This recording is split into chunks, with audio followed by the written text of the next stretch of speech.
Jonathan Kapstein, among the most established journalists in this fair city of Brussels. You've been here 34 years and you're about to go back to America.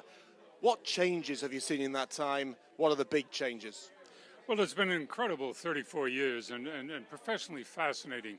When I came here, it was basically the common market, harmonizing threads and cotton socks sort of thing.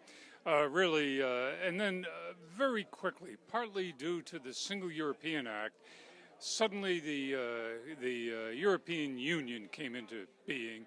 Very effective, tremendous success. I'm a great proselytizer for the European Union to my fellow Americans, and enlargement, a whole number of other things. The Cold War went, the wall disappeared. I had the good fortune to cover the fall of the wall.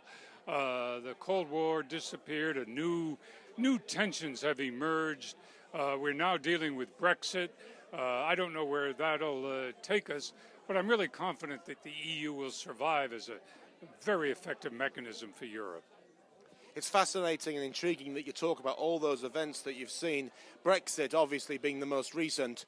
Would you be able to pin down one as what you consider to be the most significant event you've seen in your 34 years here? Yes, I really do. I think it was the fall of the wall. That changed everything. The fall of the wall and then German reunification a year later, for which I give great credit to Helmut Kohl against all kinds of opposition about reuniting Germany, did it, and it has been a success. It's made Germany sort of the reluctant and rather shy major partner in Europe, with all the other countries as trailing along in its wake. But yes, indeed, the fall of the wall was the really pivotal event. And you're a key representative of the Press Club Brussels, which is obviously itself very well established, which represents the media to a large extent in this city, which is the capital of Europe. What job do you feel the media has been doing, and how could it be improved? Tough question. The Brussels Press Corps is a very effective press corps. It's not the largest, as everyone likes to claim. And of course, this facility, the Press Club, is a marvelous venue for diplomats, non-elected organizations, journalist groups, everything under the sun to present its views to the press.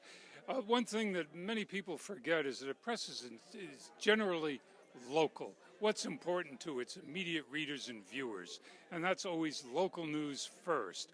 And so what we see here is the press corps concentrates on what does this mean for my readers, my viewers, my participants, and that's important, and that'll continue.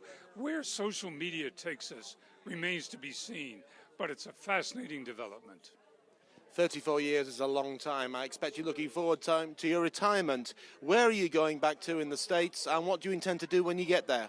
Well, I've retired 4 times now, 5 if you actually want to be technical. We're retiring to the east coast of the U.S., partway between Boston and New York, an area that I grew up in and my wife grew up in, and our children are in New York. I don't know whether I'll retire. I remain on the board of the Press Club, and I remain on the board of the International Federation of Press Clubs, so I suspect I'll be active until they carry me out on the board. Mr. Kapstein, may we, EU Reporter, and everybody else in Brussels wish you all the very best. Thank you very much. A pleasure, believe me.